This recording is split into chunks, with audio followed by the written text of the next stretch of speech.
thank you for being here with us still. Let's talk women. African women are making strides. They are without question increasingly becoming a driving force in the business world. They are leveraging technology, creativity, and an intrinsic determination to succeed. From agriculture to technology, and from small-scale enterprises to multinational corporations, African women are making their mark. Today's conversation is about consolidation and expanding. Our goal is the exploration of emerging business opportunities for African women and what the future holds for these trailblazers. From digital payments to sustainable agriculture, we'll examine the opportunities, latest trends and challenges facing African women in business and what strategies they can use to overcome these obstacles and achieve even more success. To help us on today's quest, I have three ladies: Adimike Adannia of Farm-Maiden, Methodike Farms here in Lagos, business educator, whose article inspired today's subject, Phebe Ejin-keonye-Christian, is also the CEO, Phebe Consulting and Media Solutions. She joins us from Enugu. Also in Lagos again, it's life coach and public speaker, Temitayo Olawale-Olatu-joye. Ladies, thank you very much for giving us your time. All right, I wanted to start with Phebe, but I don't think she's connected. Do we have Phebe now? Okay, yes, so when she does come in, I will put the same question to her. But let me start with Adimike. What is your view on the assertion that Africa's future is undeniably female? How factual is this? Hello, thank you so much for having me. My name is Adimike Adannia, and I agree 100% with you on that statement because, for example, agribusiness is not just evolving, okay? It is rapidly taking place, and I see so many women in this industry striving, especially in male-dominated sectors. You see so many young women doing wonderful things in different sectors, not just agribusiness. So I would agree with you 100% on this. Temitayo, what has been your experience on this subject? Is she validated that Africa's future is female? And do we have the evidence to prove?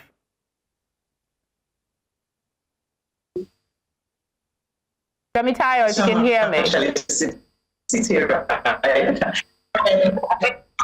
I strongly believe and agree with the fact that the future of Africa is female. Statement does not that the male gender goes into extinction. Sure. It's just a statement about it. It's in the truth that we are beginning to balance inclusion issue. We now would have largely female folks represented in every part of the sector. It is in all right, Temitayo, your audio isn't so great. Might I suggest you log out and log back in? To see if that will help make your audio a little better so our viewers don't overstrain. In the meantime, I will stay with you, Adimike. And I mean, you are... Okay, I understand we have Phebe now as well. Do we have Phebe? Yes, I'm here. All right, good to have you on the news. Now, on one slot, I beg your pardon, I'm so much on the news now. So talk to us about emerging trends and opportunities for women. I mean, your piece inspired today's conversation about how the future of Africa is women. I mean, the two ladies have established that they agree with that. You might want to chip in, but I'd rather you take on, you know, what are the opportunities we're talking about here? Okay, thank you very much. I'm glad to be on this platform And just like these ladies, beautiful ladies have said, indeed, Africa's future is female. Check the businesses in the world today. I bet you that out of, let's just say, 100, 99.9% of those businesses have women in them. So it's indeed female, because a few years from now, I bet you that women, African women, will take the reins of businesses and scale them even beyond what we see today. So going down to the business opportunities that we have today, or even this year and in coming years, there are many of them, so many of them. For instance, going into the tech field, we have AI, which is what is ruling the world today. And there are so many business opportunities in AI that women can, leverage. There are so many of them. Thank you. For instance, when it comes to data science, or we talk about, let's say, agriculture, bringing it into AI, there are so many ways you can use artificial intelligence to grow your agribusiness. For instance, there's a conference I attended just 2 weeks ago where I presented a paper on this. It's beyond just what we see, going to the farm and then you're planting things and all of that. Right now, there are tech tools that women can use, to reduce the stress and even do more, produce more products, let me put it that way, sell more, get more customers and clients in that area. When it comes to life coaching, for instance, we have someone here who is a life coach. When it comes to that, there are so many opportunities there that women can go into. Now, you see, in health, we have women. For instance, in my first delivery, yes, I'm a mom.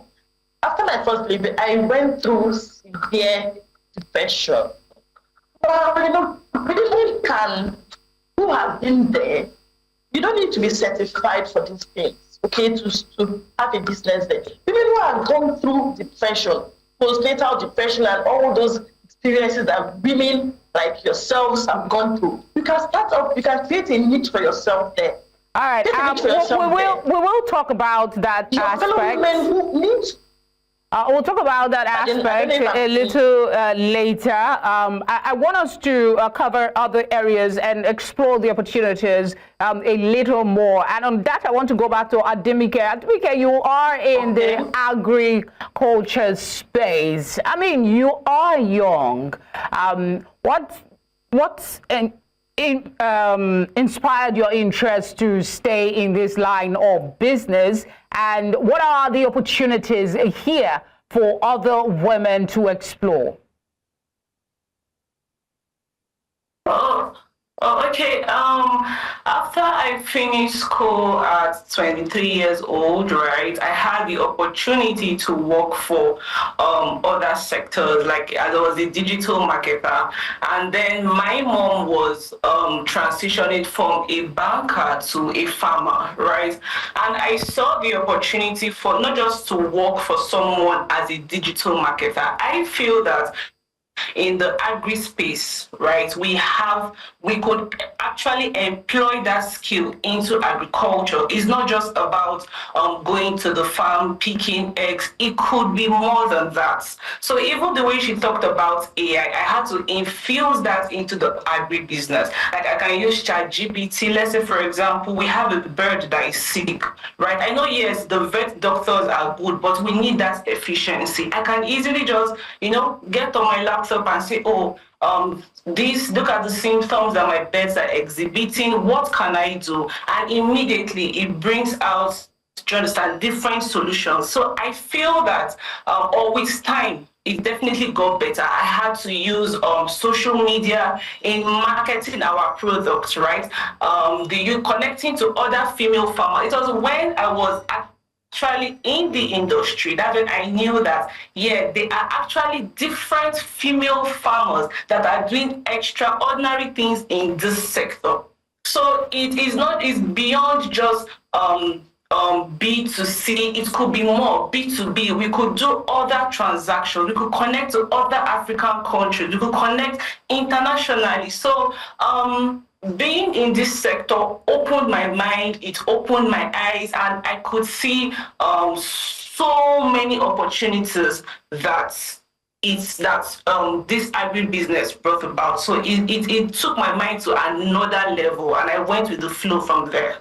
I'm very happy for you on that, because there are still some young women who are trying to find their feet and they're unsure where to go. And that's why some of these conversations are important. Temitayo, you are a life coach and you are a public speaker. You have interacted with numbers of women. What are some of the biggest challenges that they've expressed to you, particularly women in business, that they face, and maybe how some of them overcame these obstacles? Thank you very much. Yes, one of the major challenges that African women face is this gender bias. You know, I have actually done so many businesses, not because I want to do it. I have a particular niche there, but I love to try business. Now, I once tried the poultry business, and I discovered that, when you go to sell in the market, there are many of them. I'm mostly used to men there. Sometimes the men would even want to, overshadow you, push you away to one corner, and then bring out their own beds to sell. So one challenge we have in this area is gender bias. Sometimes you find that there are more opportunities for the male gender than for the women. Sometimes you also find that women are not allowed to speak, to present what they have as they should. That's on gender bias because of our time. Another challenge is also low opportunities. Many women are doing beautiful things. In my location here, I see women do beautiful things. But then how many of them have access to these opportunities that they need to scale better? So we find that women have no opportunities, no there are some who argue with you on that front. Phoebe, there are some who argue.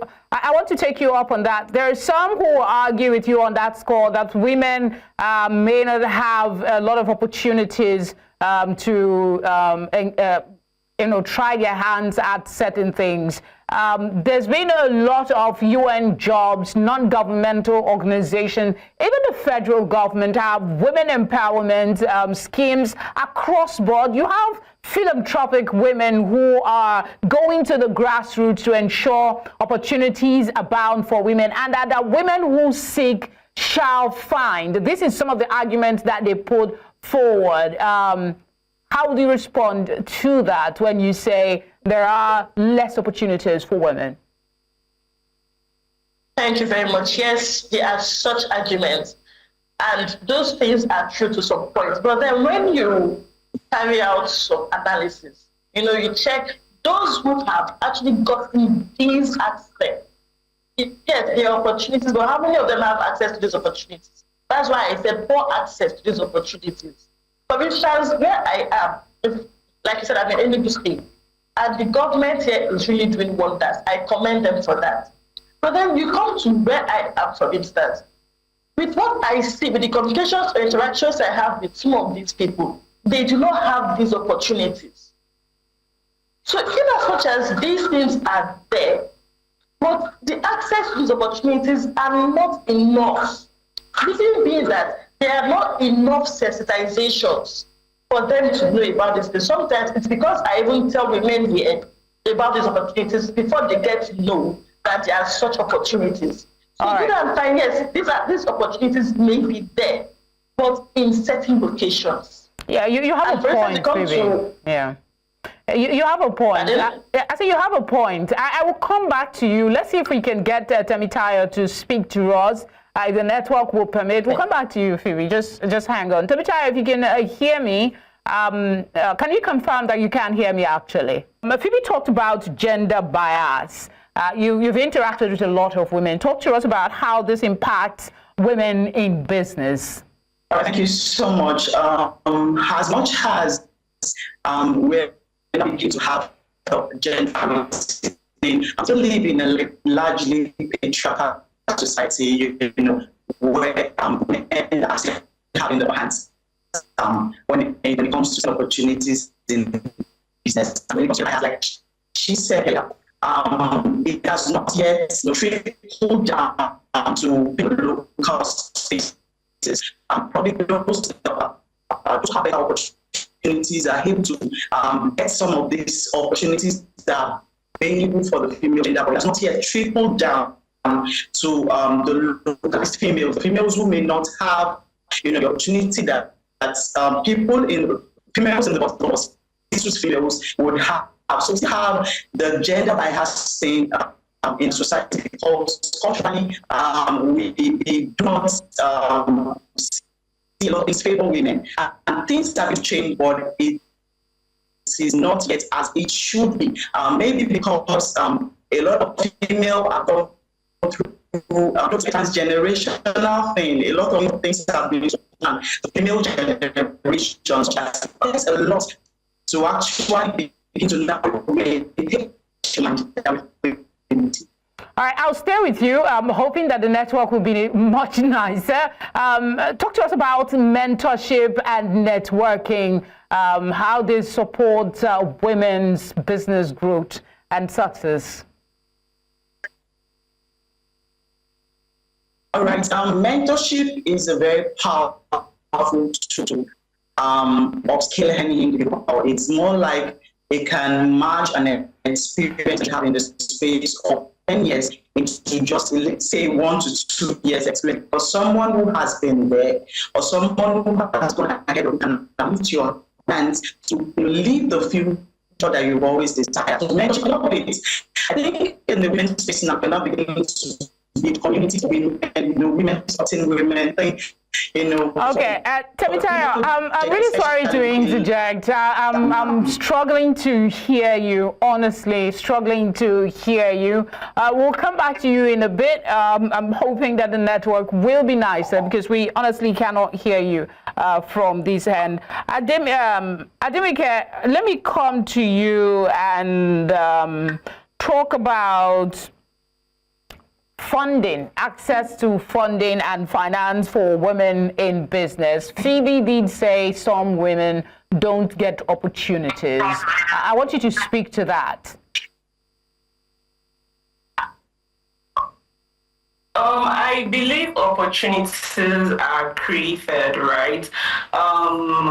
I grew up in a setting where you have to work for some certain opportunities. You have to be restless if you really want something. You have to make your research. You have to, read deeply. If you really want something, you go after that thing, right? Because ignorance can be a hindrance to some certain things. So when it comes to funding and when I made my research, I believe that, or I saw that more NGOs are more inclined to help women. Okay, they are more inclined to help women if you're actually looking for it. Like me, for example, I have the farm. I give them free education. I give them free tutorials, right, on certain aspects in both poultry and catfish business. So even when I talk to people, they'll be like, oh, there's an NGO that wants to give grants to women because they know that most times, especially when it comes to gender bias, women can have a lower access to funds. So there are more NGOs that are willing to help women if you're actually looking for that opportunities. I have people that will say, oh, can I invest in your business? You have to see how serious you are as a woman. A man, you can easily do business with a man. They feel like, oh, men emotionally stable than women. Because I've had instances where someone wants to do business with a man than do business with me for whatever reason. But if they see that drive, if they see the consistency that you put into your business, they'll be like, oh yeah, sure, this person is actually serious on in what they do. So I have more investment, people that want to invest with me. So I believe that as a woman, if you're actually looking for some of these things, it can be granted to you. And I believe there are more NGOs that are willing to help more women. Even Lagos State held one few months ago when they were just concentrating on just women alone. So it has to be our drive. We need to actually, if we want something, we need to go for it. All right, Phebe, I want to take you up on, I think you were talking a bit on that, on how mental health impacts women. So how can African women prioritize mental and physical health even as they build their business? And why is this important from your experience? Okay, thank you very much. Yes, building a business, you must have your mental health stable. You say, I have gone through stages where there are points where I almost thought to just close it and go get a job. Because at that point, I wasn't seeing the customers as I used to, though it seemed like there was a break. But then at that point, I knew that I needed to talk to myself. So for women, women are like she said, women are too emotional. So if it happens that you get a little loss in business, if you're not emotionally stable, you will almost close off that business. And like she said, this is why sometimes it's difficult to get people to either fund the females' business or even patronize them to avoid issues. So for women in business, or women who want to start a business or are just starting, having your mental health stable is very important. And how do you do that? First of all, know why you are in business. You see, having a drive, I always say this to people. If you want to start a business, first know why. Why do you want to go into this business? Because this is what is going to help that woman when the tides are low. If you don't have a why, definitely when things begin to shake you, you have a reason to keep standing. And it will affect every other thing that concerns you as a woman. All right. So first, it's important to know, okay, thank you. Thank you very much. I'm sorry to interject, but I'm told we're out of time, and I'd like two of you to speak quickly, 30 seconds each on this question. Your advice for African women who are just starting out in business and what skills or qualities they need to succeed. I know it's a short time. 30 seconds each, please. We'll start with you, Adimike. Okay, what I'll advise women is that don't let anyone push, especially when you believe in something. If you believe in your dream, I want you to follow through until people start to come around. You definitely have to follow through. You don't moment your bend. No, you have to see that vision. You have to focus on that vision. That vision gets to birth other ideas and creativity. So just be stable, be consistent, be reliable, and most importantly, I think you should involve God in everything you do. All right, Phebe. Okay, yes. So the women out there, find a niche. There are so many niches you can try. Find a niche and start something. You can do it is what I always say, and it's in you. And when the tides are low, please hang on to your strong business. There will always be challenges. Don't let your challenges prevent you from achieving your big dreams. Ladies, thank you so much for the gift of your time, and apologies to Temitayo. We honestly couldn't hear you, so we had to pause asking questions. Thank you too for giving us your time. Hopefully we can have you on other subjects subsequently. It's been a pleasure speaking with you all.